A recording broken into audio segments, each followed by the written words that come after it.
نہایت ہی واجب الاحترام میرے بزرگوں، دوستوں اور بھائیوں،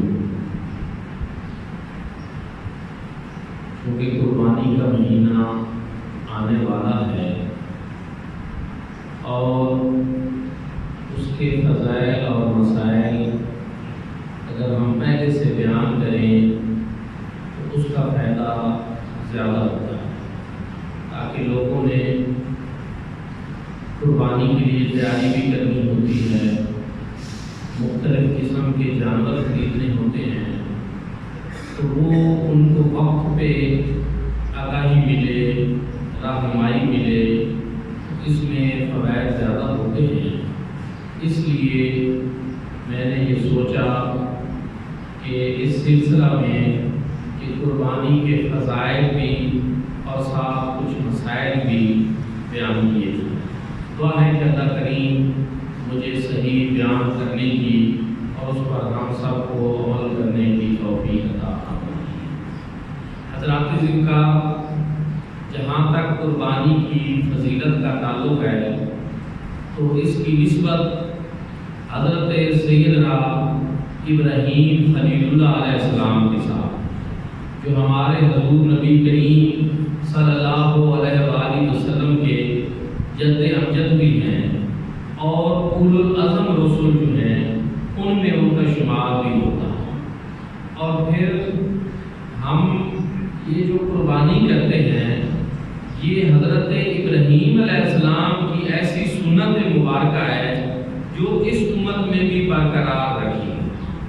اگرچہ وہ ہمارے غامدی صاحب ٹی وی چینلز پہ بیٹھ کر لوگوں کو بتا رہے ہوتے ہیں کہ سنتیں صرف ہوئی ہیں جو سنت ابراہیمی والی ہیں، کوئی اور سنتیں نہیں ہیں، تو یہ ان کا ان کی غلط بات ہے۔ اس کا رد بھی وقتاً فوقتاً ہوتا رہے گا۔ اس میں کوئی شک نہیں کہ بعض سنتیں ایسی ہیں جو سنت ابراہیمی والی ہیں، جن میں سے ایک قربانی بھی ہے، لیکن ہمارے حضور نبی کریم صلی اللہ علیہ وآلہ وسلم کی اپنی سنتیں بھی ہیں، اور حضور علیہ السلام اپنی شریعت مبارکہ لے کر آئے، شریعت مطہرہ لے کر آئے، اور حضور نبی کریم صلی اللہ علیہ وآلہ وسلم بے شک دین ابراہیمی کے پیروکار ہیں، لیکن دین ابراہیمی سے ہٹ کر دین مصطفیٰ صلی اللہ علیہ وآلہ وسلم بھی ہے، جو حضور علیہ السلام خود لے کر آئے، دین لے کر آئے، شریعت لے کر آئے، اور بہت ساری ایسی چیزیں لے کر آئے جو دین ابراہیمی میں بھی نہیں تھی، کیونکہ حضور علیہ السلام اپنی نبوت میں، اپنی شریعت میں، اپنے طریقے میں حضور علیہ السلام کو اللہ رب العزت نے ایسی فضیلتیں عطا فرمائی ہیں جو حضور علیہ السلام سے قبل پہلے کسی نبی اور رسول کو بھی عطا نہیں کی گئی۔ اس لیے یہ موضوع تو الگ ہے، لیکن چونکہ وہ ایسی باتیں ٹی وی پہ بیٹھ کر کرتے ہیں، لوگ ان کا اثر لے لیتے ہیں، تو میں نے کہا کہ ہم بھی وقتاً فوقتاً ساتھ یہ لوگوں کو بتاتے رہیں کہ حضور علیہ السلام کی عظمت و شان تو ایسی ہے کہ اگر میرے کریم آقا علیہ السلام کی جلوہ گری نہ ہوتی تو جناب ابراہیم علیہ السلام بھی نہ ہوتی، حضور علیہ السلام کی جلوہ گری نہ ہوتی تو دین ابراہیمی بھی نہ ہوتا۔ اس لیے حضور علیہ السلام تمام انبیاء کی اصل ہیں، حضور علیہ السلام تمام کائنات کی اصل ہیں، اور حضور علیہ السلام کی وجہ سے تمام انبیاء کو یہ مقام ملا، یہ مرتبہ ملا، یہ شرف نصیب ہوا۔ تو بہرحال حضرت ابراہیم علیہ السلام کی بھی بڑی عظمت ہے، بڑی شان ہے، ہمارے حضور نبی کریم صلی اللہ علیہ وآلہ وسلم کے جد امجد ہے، اور حضور علیہ السلام جو ہے یہ بتایا کرتے تھے کہ میں حضرت ابراہیم علیہ السلام کی وہ دعا ہوں جو انہوں نے میرے لیے مانگی تھی، انا دعوت ابراہیم، میں ابراہیم علیہ السلام کی وہ دعا ہوں۔ تو دوستان ذکر حضرت ابراہیم علیہ السلام کو بھی یہ جو مقام نصیب ہوا، یہ جو شرف نصیب ہوا، یہ ایسے نہیں ہو گیا، بلکہ رب تعالیٰ چاہے تو وہ کسی کو منتخب فرما دے اور بغیر کسی عوض کے، بغیر کسی امتحان کے اس کو مقام اور مرتبہ دے دے، لیکن ایک رب تعالیٰ کا طریقہ ہے، ایک رب تعالیٰ کی بھی سنت ہے، اور سنت سنت خداوندی یہ ہے کہ رب تعالیٰ اپنے پیاروں کو آزماتا ہے، ان سے امتحان لیتا ہے، آزمائشوں سے گزارتا ہے، اور پھر کائنات عالم میں لوگ دیکھتے ہیں کہ رب تعالیٰ سے پیار کرنے والے کس طرح اس کے نام پہ قربانیاں دیتے ہیں، کس طرح اس سے محبت کرتے ہیں، کس طرح اس سے عشق کرتے ہیں، کس طرح اس کے نام پہ اپنا تن من دھن سب کچھ قربان کر دیتے ہیں، اور پھر اس کے نتیجے میں اللہ رب العزت اپنے ان بندوں کے اوپر کتنی مہربانی کرتا ہے، ان کو کتنا مقام عطا فرماتا ہے، کتنا شرف نصیب۔ مولانا الطاف حسین علی نے کہا تھا کہ نامی کوئی بغیر مشقت نہیں ہوا، 100 بار عقیق کٹا تب نہیں۔ دنیا میں ایسے نہیں ہے کہ کسی کو مقام اور مرتبہ مل جائے، بلکہ جس نے بھی نام کمایا ہے، جس کا بھی نام جو ہے وہ شہرہ آفاق بنا ہے، تو پھر اس کو کوئی نہ کوئی قربانی دینا پڑے۔ 100 بار عقیق کٹا تب نہیں۔ یہ نہیں کہ ایک پتھر اٹھا کر آپ ایسے اس کو ہاتھ میں باندھ لیں، پہلے وہ جوہری کے پاس جاتا ہے، اس کو تراشتا ہے، خراشتا ہے، اس کو ہر طرح سے جو ہے وضو کرتا ہے، پھر وہ کسی کے نگینے کی انگوٹھی میں زینت بنتا ہے، نگینہ بن کر زینت بنتا ہے۔ اسی طرح یہ نہیں ہوتا کہ سرما بھی پتھر کی قسم ہے اور کوئی اٹھا کر اس کو ایسے ہی آنکھوں میں ڈال دے، نہیں، اس کو کوٹتے ہیں، چکی میں پیسا جاتا ہے، اور پھر پس کر وہ اس قابل بنتا ہے کہ وہ کسی کی آنکھوں کا حسن بنے۔ میرے بھائیوں اور دوستوں، اسی طرح دنیا کے اندر بھی جس نے بھی مقام حاصل کیا، جس نے بھی شہرت حاصل کی، جس کو بھی کوئی مرتبہ ملا، تو اس کو بھی قربانیاں دینا پڑی، اس کو بھی مشقت کی چکی میں پیسنا پڑا، اور پھر جا کر وہ اس قابل بنا کہ اس کا نام صدیوں بعد بھی رہے، اس کا مقام بھی رہے، اس کا مرتبہ بھی رہے۔ اور اسی طرح عربی کا ایک مقولہ ہے، من طلب المعالی سہل اللیالی، کہ جو بلندیوں کو چاہتا ہے وہ راتوں کو جاتا ہے۔ اچھا، آج ہمارا مسئلہ کیا ہے؟ ہماری خیر یہ ہوتی ہے کہ کچھ نہ کرنا پڑے، کوئی ہل جل نہ کرنی پڑے، کوئی ہمیں تکلیف نہ اٹھانی پڑے، کوئی ہمیں مشقت نہ کرنی پڑے، اور نتیجے کے طور پر ہمیں مقام بھی ملے، مرتبہ بھی ملے۔ ہمارا آج کا نوجوان جو ہے وہ تو بہت تن آسان ہو گیا، اور اس امت کا سب سے بڑا مسئلہ یہی بن گیا ہے کہ ہم لوگ تن آسانی کا شکار ہو گئے، عبادات میں بھی، معاملات میں بھی، محنت کرنے میں بھی، ریاضت کرنے میں بھی، مشقت کرنے میں بھی۔ حالانکہ ہمیں یہ دیکھنا چاہیے کہ انبیاء کرام جو اللہ کے پیارے ہیں، جو اللہ کے محبوب بندے ہیں، اللہ کے مقبول بندے ہیں، آپ ان کی زندگیاں دیکھیں کہ ان کی زندگیوں میں کتنی مشقت تھی، کتنی محنت تھی، کتنی ریاضت تھی، باوجود اس کے کہ وہ اللہ رب العزت کے پیارے ہیں۔ کوئی اللہ کا خلیل ہے، کوئی صفی ہے، کوئی نجی ہے، کوئی کلیم ہے، کوئی حبیب ہے، لیکن اس کے باوجود ان کی زندگیوں میں ہمیں محنت نظر آتی ہے، ریاضت نظر آتی ہے، مجاہدہ نظر آتا ہے، جہاد نظر آتا ہے، غزوات نظر آتے ہیں، بہت ساری چیزیں ہیں۔ لیکن ایک ہم ہیں کہ عجیب قوم ہے کہ ہمارا نہ کوئی مقام ہے، نہ کوئی مرتبہ ہے، ویسے بھی ہم کچھ نہیں، اور پھر اس کے اوپر مزید یہ کہ محنت بھی، ریاضت بھی کوئی نہیں، مجاہدہ بھی کوئی نہیں، کوئی تکلیف تھوڑی سی آ جائے تو وہ لوگ پریشان۔ اور ہمیں مدرسے میں تو ہم یہ دیکھتے ہیں جب لوگ اب بچے داخل کرانے آتے ہیں تو سب سے پہلے یہ سہولیات کیا ہونی چاہیے۔ ایک بات ہے، ہمارا کام سہولیات دینا ہے، ہم اس سے بھاگتے نہیں ہیں، ہمارا کام ہے کہ ہم بچوں کو سہولیات دیں۔ یہ میں یہ اس لیے نہیں کہہ رہا کہ کوئی ہم سے آ کر یہ پوچھے نہیں، لیکن ایک بات کہہ رہا ہوں، نفسیات، والدین کی سہولیات کیا ہوگی، رہائش کدھر ہوگی، پڑھے گا کیسے، بیٹھے گا کہاں پر، سوئے گا کہاں پر، ایک بات ہے۔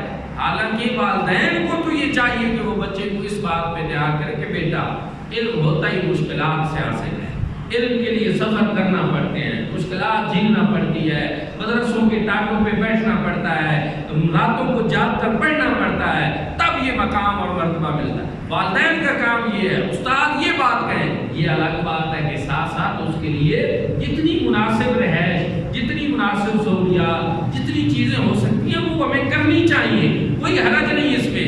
لیکن درس کس بات کا ہو؟ مشقت کا ہو، محنت کا ہو، ریاضت کا ہو۔ بھائی گھبرائیں نہیں، کوشش کرنا پڑتی ہے، مقام تب نصیب ہوتے ہیں، راتوں کو جاگنا پڑتا ہے، امتحانوں کی تیاری کرنا پڑتی ہے۔ آج کل پوری قوم کی نفسیات چینج ہو گئی ہے، بھائی کچھ نہ کرنا، ہمارے بچے کو بھائی حل جو نہ کرنی پڑے۔ میرے دوستوں اور بھائیوں، یہ چیز اس قوم کے لیے ایک زہر قاتل ہے۔ میں پھر یہ کہہ رہا ہوں کہ آپ اللہ کے پیارے بندوں کی زندگی دیکھیں۔ جب اللہ کے انبیاء برگزیدہ ترین ہستیاں اولو العزم رسول، ان کی زندگیاں محنت اور مشقت سے عبارت۔ حضرت ابراہیم علیہ السلام نے اللہ کے لیے اپنا سب کچھ محنت کی، ریاضت کی، قربانیاں دی۔ کس طرح قربانیاں دی؟ آپ قربانی کا مہینہ آ رہا ہے تو آپ ان چیزوں پہ پڑھیں، اپنے بچوں کو پڑھائیں اور سنائیں ان کی کہانیاں، کہ یہ صرف بعض کہانیاں نہیں، یہ اللہ کے بندوں کی مقدس جو زندگیاں ہیں، یہ ان سے لکھی ہوئی چیزیں ہیں، یہ ان سے عبادت ہے، اور پھر اس کے نتائج بھی سنائیں۔ یہ صدیاں گزر گئی، سال گزر گئے، لیکن اللہ کے بندوں کا نام اب بھی زندہ ہے۔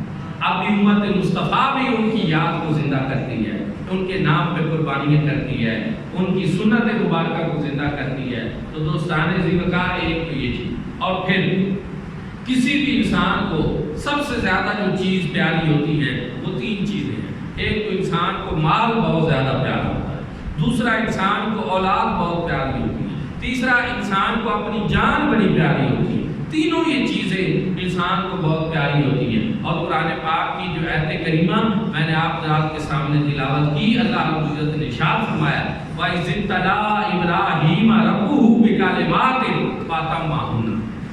ہم نے جب یاد کرو اس وقت کو جب ہم نے جناب ابراہیم علیہ السلام کو اپنی نشانیوں سے آزمایا، امتحانوں سے گزارا، اور پھر کیا ہوا؟ فَأَتَمَّهُنَّ، وہ ان کے اوپر پورا ہوا، اور پھر نتیجہ کیا؟ قَالَ إِنِّي جَاعِلُكَ لِلنَّاسِ إِمَامًا۔ پھر ہم نے فرمایا جب ہم نے پوری نسل انسانی کی امامت کا شرف آپ کے ساتھ اترا، یہ تاج آپ کو دے دیا ہے۔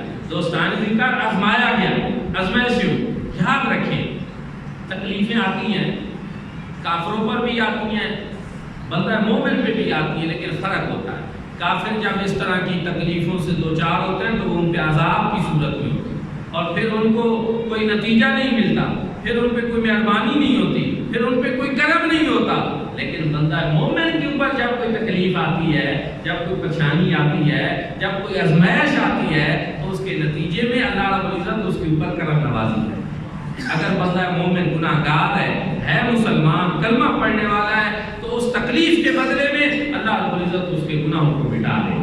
حضور نبی کریم صلی اللہ علیہ وآلہ وسلم نے ارشاد فرمایا کہ میری امت کے بندے کے پاؤں میں اگر ایک کانٹا بھی چبھے گا اور اس کو اس سے جو تکلیف ہوگی، قیامت کے دن اللہ پاک اس بات کا بھی اس کو اجر عطا فرمائے۔ مقصود یہ ہے کہ امت مصطفیٰ صلی اللہ علیہ وآلہ وسلم کی بخشش اور مغفرت کا کوئی ذریعہ بنا۔ تو بہرحال تکلیفیں، آزمائشیں اللہ کے بندوں پہ بھی آتی ہیں، لیکن وہ اجر سے خالی نہیں ہوتی، ان پہ اجر ملتا ہے، درجات بلند ہوتے ہیں۔ اور حضرت ابراہیم علیہ السلام کے ساتھ بھی یہی اللہ کا یہ بندہ مال لے کر، بھیڑیں اور بکریاں لے کر چرانے کے بہانے نکل کر، اس سے بھی آپ اندازہ لگائیں کہ اللہ والوں کی زندگی کیسے ہوتی ہے، کام کاج بھی کرتے تھے۔ آج تو تھوڑا سا بندے کو مقام اور مرتبہ مل رہا ہے تو ہم سمجھتے ہیں کہ کام کو تو ہاتھ لگانا کوئی جرم بن جاتا ہے، حالانکہ ایسا نہیں۔ اللہ والوں کی زندگیاں کیا تھی کہ کام کاج بھی کرتے تھے، ظاہری طور پر اسی دنیا میں رہتے تھے، اسباب کی دنیا کو استعمال کرتے تھے، اگرچہ ان کے دل میں یاد خدا بندی۔ ہمارا مقصود بھیڑیں بکریاں ہوں تو صرف اس سے مال و دولت کمانا ہوتا ہے، لیکن اللہ والے کیا کرتے ہیں؟ سامنے بظاہر بھیڑیں اور بکریاں ہیں، چرانا ہے، لیکن مقصود کیا ہے کہ اس بہانے دنیا کے شورغل سے باہر ذرا جنگل میں نکل جائیں گے۔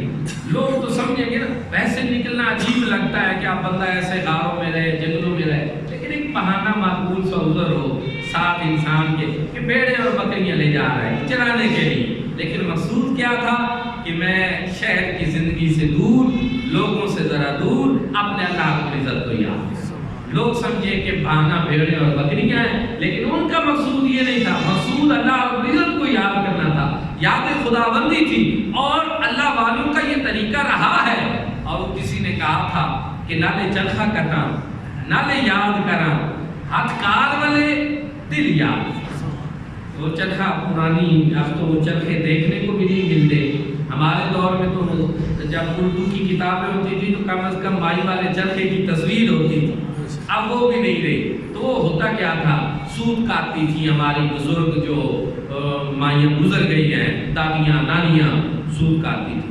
لیکن یہاں بھی یہ ہوتا تھا کہ وہ مائیاں جو ہماری دادیاں نانیاں تھیں وہ ساتھ چرخہ بھی چلا سکتی, ساتھ لا الہ الا اللہ, لا الہ الا اللہ, لا الہ الا اللہ, چرخہ بھی کاٹ رہی ہیں, ساتھ لوری بھی دے رہی ہیں, ساتھ اللہ کا ذکر بھی کر رہی ہیں, سبحان اللہ و بحمدہ, سبحان اللہ العظیم یاد کرتی تھی زبان سے, لوگ سنتے تھے ان کی زبان سے یہ ذکر ہوتا تھا. لیکن اب بدقسمتی سے اس طرح کی یہ روایات ختم ہوتی جا رہی ہیں. اب پیسہ پیسہ, مال مال, دوڑ دوڑ, بس وقت نہیں, پیسہ نہیں, برکت نہیں, یہی چکر ہے زبان پہ. حالانکہ ان کی زبان پہ ذکر خداوند نہیں, اس کی برکت بھی ہوتی تھی, کام بھی چلتا تھا, نظام بھی چلتا تھا. اور وہ یہ کام نالے چرخہ کتا نالے یاد کر, ہاتھ کار والے دل یاد, دل میں اپنے اللہ رب العزت کی یاد. حضرت اقبال نے بھی کہا ہے عاشقی میں رسم سب سے الگ بیٹھنا, بت خانہ بھی, حرم بھی, کلیسا بھی چھوڑ دے. کہ عاشقوں کی یہ ریت ہوتی ہے, ان کا ایک طریقہ ہوتا ہے کہ وہ کچھ دیر کے لیے دنیا کے حکاموں سے الگ تھلگ ہو کر اپنے محبوب حقیقی کو یاد کریں, اپنے خالق اور مالک کو یاد کریں. جس نے ہمیں پیدا کیا, جس نے ہمیں رزق دیا, جس نے ہمیں پالا پوسا, جس نے ہمارے زندگی کا یہ سارا نظام چلایا, ہمارے پاس اتنا بھی وقت نہ ہو کہ ہم کچھ دیر کے لیے اس کو یاد کریں. مسجد میں تو ہم آتے ہیں, اب حاضری لگواتے ہیں, لیکن کچھ لوگ ایسے بھی ہوتے ہیں جب مسجد خالی ہو جاتی ہے وہ پھر بھی بیٹھے ہوتے ہیں, پھر بھی تسبیح لے کر کچھ دیر وہ یاد کرتے ہیں. یہ ان کا ایک طریقہ ہوتا ہے. یا نماز کے وقت سے قبل آ جاتے ہیں کہ چلو 2-4 منٹ پہلے میں تھوڑی سی اور عبادت کروں. ورنہ تو حقیقت بات یہی ہے کہ سارے ٹائم دیکھ رہے ہوتے ہیں. ہاں میں اب 11 سال مجھے ہو گئے ہیں, ماسٹر صاحب بھی گواہی دیں گے اب میری, کہ میں بہت کم ایسے ہوا, بہت کم ایسے ہوا ہے کہ میں اپنے وقت سے بعد میں آیا. حالانکہ خطیبوں کی بڑی یہ ہوتی ہے کہ جب مسجدیں بھری ہوں, مجمع لگے ہوئے ہوں, تو پھر وہ جائیں اور وہ پھر خطاب کریں اور پھر ان کی تقریر بڑی لگتی ہے. لیکن میں نے ہمیشہ کوشش یہ کی کہ وقت کی پابندی کی, اپنے وقت پہ میں آ جاتا ہوں, اپنے وقت پہ چلا جاتا ہوں. لیکن یہاں لوگوں کا کیا ہے, جب سے 11 سال ہونے والے ہیں ہم یہی دیکھ رہے ہیں کہ کب جناب جماعت کے وقت ابھی ٹائم رہتا ہے, ابھی تھوڑا سا اور کوئی کام کر لیتا ہے, یا فارغ باتوں میں. حالانکہ یہ نہیں دیکھتے کہ مسجد میں جانا, باوضو ہو کر کچھ دیر بیٹھنا, کوئی ذکر سن لینا, کوئی اللہ کی بات سن لینا, کوئی اللہ کے بندوں کی جو ہے اس طرح کی بات سن کر اس کا دل پہ اثر ہو جانا. کوئی انسانی زندگی میں حالات بدلتے ہوئے کوئی دیر لگتی ہے, پتہ نہیں کون سی بات دل پہ اثر کر جائے, پتہ نہیں کون سا ایسا واقعہ ہو جو دل پہ اثر کر جائے, زندگی کی تقدیر بدل جائے. اور ہم ہیں کہ خواہ مخواہ کی غفلت. ایک تو ہوتی ہے نا کہ ایک مجبوری, کہ واقعی کی بڑی مجبوری ہے, کوئی کسی کام میں پھنسا ہوا ہوں, جس طرح زمینداروں کے چلو کچھ دن آ جاتے ہیں, گندم کے, آلووں کے, مجبور ہوتے ہیں. لیکن عام دنوں میں اکثریت ایسی ہے جو محض غافل ہے, جس کا کوئی کام کاج نہیں, بس ایسے ہی جی کیا ہے جی, بس جاتے ہیں جی مولویوں کی سنتے رہتے ہیں. مولانا صاحبان کا ایسا نہیں ہوتا. ہم نے تو ایک ڈیوٹی کرنی ہے, اور اگر ہماری وجہ سے کسی کے دل میں کوئی ایک بات اثر کر جائے تو وہ ہماری بھی نجات کا سبب ہے, ہمیں بھی اس کا فائدہ ہوگا, ہماری آخرت میں بھی وہ چیز کام آ سکتی ہے کہ چلو ایک اچھی بات بتائی تھی, اللہ کے کسی بندے نے سن لی تھی, اس کے دل میں اس کا اثر ہو گیا تھا, ہمیں بھی فائدہ. بہرحال مقصود یہ ہے کہ حضرت ابراہیم علیہ السلام بھی نکل کھڑے ہوتے بھیڑیں اور بکریاں لے کر, لیکن مقصود بھیڑیں اور بکریاں نہیں, مقصود یاد خدا, مقصود اپنے خالق کو یاد کرنا, اپنے معبود حقیقی کو یاد کرنا تھا. فرشتوں نے بھی دیکھا کہ یہ عجیب ہے, اللہ پاک کے ساتھ اتنا تعلق بھی ہے, ساتھ بھیڑیں اور بکریاں بھی رکھی ہوئی ہیں, یہ کیا طریقہ کار ہے. ان کے دل میں یہ بات پیدا ہوئی کہ اس کو آزمائیں, چیک کریں, اور یہ ایسی آزمائشیں ہوتی رہتی ہیں. اللہ رب العزت سے اجازت مانگی, باری تعالیٰ یہ تیرا خلیل بڑا تیرا نام لیتا ہے, بڑا ہی, لیکن ساتھ بھیڑیں بکریاں, دنیا داری چل رہی ہے, دین داری بھی چل رہی ہے, تھوڑا سا چیک نہ کر لیں. اللہ رب العزت نے بھی فرمایا جاؤ جا کر چیک. رب تعالیٰ کو سب معلوم ہوتا ہے, لیکن وہ ظاہری طور پر ایسی کچھ چیزیں بناتا ہے کہ تاکہ اس سے میرے بندوں کی عظمت و شان جو ہے وہ اور زیادہ ظاہر ہو. رب تعالیٰ نے فرمایا جاؤ جاؤ جاؤ چیک. حالانکہ رب تعالیٰ فرما سکتے تھے چیک کرنے کی کیا ضرورت ہے, میرا بندہ ہے, مجھے پتا ہے میرے ساتھ اس کا کیا تعلق ہے, لیکن نہیں, جائیں جی فرشتہ آیا انسانی صورت میں، اور اس نے جنگل میں حضرت ابراہیم علیہ السلام کے پاس جب اللہ کا ذکر کیا نا، دور کھڑے ہو کر سبحان ذی الملک والملکوت، سبحان ذی العزت والعظمت والہیبت والقدرت والکبریاء والجبروت، اللہ کی تسبیح بیان کی، حضرت ابراہیم علیہ السلام مرغ بسمل کی طرح تڑپنے لگے۔ سچے عاشق یا کا نام سنا نا تڑپ اٹھے۔ یہاں وہ ایسی صورتحال نہیں تھی جو ہماری ہوتی ہے، اذان کی آواز آتی ہے، ہم کوئی ایسی فضول سی بات کر رہے ہوتے ہیں، رک نہیں سکتے کہ اپنی بات پوری کرنی ہے، حالانکہ رک جانا چاہیے۔ یا کا پیغام ہر چیز رک جائے، پتہ چلے اذان کی آواز ہے، یا کا بلاوا ہے، چلو اس کو توجہ سے سنے تو صحیح۔ ایک چیز ہے نا، اس میں بھی ایک بات ہے، لیکن وہ ہمارے پاس ہم جس چکر میں لگے ہوتے ہیں وہ کر رہے ہوتے ہیں، حالانکہ کتنی دیر میں اذان ہو جاتی ہے، 1 منٹ یا 2 منٹ کی یہ ساری پریکٹس ہے، لیکن ہم سے وہ برداشت نہیں ہوتا۔ ہم اپنے جس چکر میں ہوتے ہیں، گفتگو ہو رہی ہے تو پورا کرتے ہیں، جو کام کاج ہے پورا کرتے ہیں، لیکن صحابہ کرام کا یہ طریقہ نہیں تھا، بزرگان دین کا یہ طریقہ نہیں تھا۔ وہ ان چیزوں پہ بڑی توجہ دیتے تھے کہ اللہ کا نام، اللہ اکبر، اللہ کی کبریائی کا تذکرہ ہو رہا ہے، حضور نبی کریم صلی اللہ علیہ وسلم کی رسالت کا تذکرہ ہو رہا ہے، اور فلاح اور خیر اور نماز کی طرح بلاوے کی دعوت ہو رہی ہے۔ اس سے بڑھ کر بھی کوئی چیز ہے، رک جاتی تھی ساتھ۔ حضرت ابراہیم علیہ السلام کو تڑپ اٹھے کہ کسی نے میرے یار کا نام لیا، ان جنگلوں میں، ان بیابانوں میں، ان میں کون ہے یہ جو میرے رب کا نام لے؟ آواز لگائی، او اللہ کے بندے میرے سامنے آ، میرے محبوب کا نام لے، مجھے پھر یہ ذکر سنا۔ ظاہر ہے فرشتوں کی آوازیں جو ہوتی ہیں، فرشتے جس آواز میں رب کی تسبیح کرتے ہیں، وہ تو ایک خاص قسم کی، اس میں ایک سر، ایک لے، ایک طریقہ ہوتا ہے۔ تو لے میرے رب کا نام، فرشتہ آیا ہی پہلے آسمانے تو اس نے کہا ایسے نہیں لوں گا، پہلے یہ بتاؤ کہ تم اب رب کے نام کے لیے دو گے کیا؟ کیا دو گے مجھے؟ انہوں نے کہا یہ جو بھیڑ بکریاں نا، یہ آدھا ریوڑ تم لے لو اور مجھے میرے یار کا نام سنا، مجھے میرے یار کا ذکر سنا۔ انہوں نے پھر ذکر کیا، پھر اللہ کا نام لیا، پھر تسبیح بیان کی، پھر تڑپ اٹھے۔ کیوں؟ اس لیے کہ جو سچا عاشق ہوتا ہے وہ محبوب کا ایک دفعہ نام سن کر اس کی روح سیر نہیں ہو جاتی، تشنگی اور پیاس اور بڑھ جاتی ہے۔ اور لے میرے رب کا نام، اور لے، کتنا خوبصورت نام ہے، کتنی خوبصورت ہستی کا نام ہے، کتنا ہی پیارا نام ہے، یہ اور لے میرے ساتھ۔ آپ ایسے تو نہیں، اور کیا دو گے؟ حضرت ابراہیم علیہ السلام نے فرمایا یہ جو ریوڑ، یہ جو بھیڑ اور بکریاں آتی بچی ہیں، یہ بھی لے لو اور مجھے میرے رب کا نام۔ انہوں نے کہا ٹھیک ہے، پھر رب کی تسبیح بیان کی، پھر حضرت ابراہیم علیہ السلام رو رہے ہیں، تڑپ رہے ہیں، اللہ رب العزت کی محبت، اللہ کا خلیل ہے نا، خلیل کا معنی جو ہماری زبان میں بنتا ہے نا وہ ہے یار۔ اللہ نے ان کو فرمایا کہ یہ ابراہیم علیہ السلام میرے یار ہے، وَاتَّخَذَ اللَّهُ إِبْرَاهِيمَ خَلِيلًا، کہ ہم نے ابراہیم علیہ السلام کو اپنا یار بنا لیا۔ وہ کوئی محبت کوئی ایسی تو نہیں ہونی نا جس کے بارے میں رب عرشوں سے اعلان کر رہا ہو کہ یار فلاں بندہ تو ہم نے اپنا یار بنا لیا، وہ یاری پھر ایسی تو نہیں ہوتی۔ یہی وجہ ہے، پھر لے میرے رب کا نام۔ اس نے کہا اب دینے کے لیے پاس بچا نہیں، بھیڑیں بکریاں ریوڑ تو سارا میں لے چکا ہوں، اب مجھے کیا دو گے؟ انہوں نے کہا یار بات سن، یہ بھیڑیں اور بکریاں جو تجھے میں نے دی ہیں، اب ان کو چرانے کے لیے تجھے ایک چرواہ کی ضرورت تو پیش آئے گی، میں ان کا وہ چرواہ بن جاتا ہوں، اس مزدوری کے طور پر تم مجھے میرے رب کا نام۔ فرشتے نے پھر اللہ کی تسبیح بھی بیان کی، ساری بھیڑ اور بکریاں بھی واپس کر دی، اور ساتھ کہا ابراہیم تم تو اس ازمائش کے اوپر بھی پورا، یہ بھی ایک ازمائش تھی تم اللہ کی طرف سے، اور تم تو اس پہ بھی پورا اترے، سارا کچھ واپس کر دیا۔ میرے بھائی اور دوستو، اللہ اپنے پیاروں کو آزماتا ہے، پھر نتیجہ بھی دیتا ہے، پھر مقام بھی دیتا ہے، مرتبہ بھی دیتا ہے۔ صدیاں گزر گئی ہیں، آج بھی حضرت ابراہیم علیہ السلام کے نام کے اوپر جو ہے وہ سنت ابراہیمی کی صورت میں ہم قربانی کرتے ہیں۔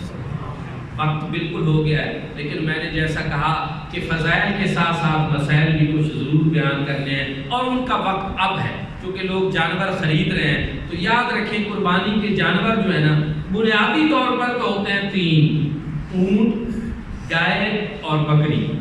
پھر باقی جو جانور ہوتے ہیں مثلا بھینس وغیرہ وہ گائے میں سے ہوتے ہیں، ان کی قسم میں سے سمجھے جاتے ہیں۔ اسی طرح جو دمبا بھیڑ وغیرہ ہوتے ہیں وہ بکری کی قسم میں سے سمجھے جاتے ہیں، ان کی آگے قسمیں ہوتی ہیں۔ اور اس طرح جو وحشی جانور ہوتے ہیں ان کی قربانی نہیں ہو سکتی. مثلا وحشی گائے ہوتی ہے جنگلی، اس کی قربانی نہیں ہوتی، اس کو نیل گائے کہتے ہیں. ہرن جو ہے حالانکہ پاک جانور ہے، حلال جانور ہے، لیکن اس کو وحشی جانوروں میں سمجھا جاتا ہے، اس کی قربانی نہیں ہوتی. لیکن اونٹ، گائے، بھینس وغیرہ، اچھا بھینس کی قربانی پہ نا پہلے بات نہیں ہوتی تھی.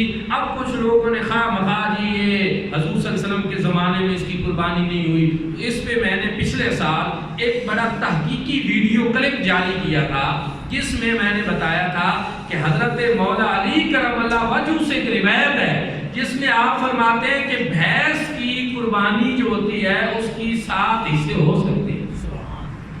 یہ روایت کس سے ہے؟ حضرت مولا علی کرم اللہ وجہ سے. تو پھر اس سے یہ بات پھر اور کیا چیز ہے؟ حضرت مولا علی جب بتا رہے ہوں کہ بھینس کی قربانی میں 7 حصے ہو سکتے ہیں، تو بہرحال میں نے صحابہ سے، تابعین سے، 14 صدیوں سے یہ بات بتائی تھی تفصیل کے ساتھ کہ بھینس کی قربانی بھی جائز ہے اور ہو سکتی ہے، اور یہ گائے کی ایک قسم میں سے بھی.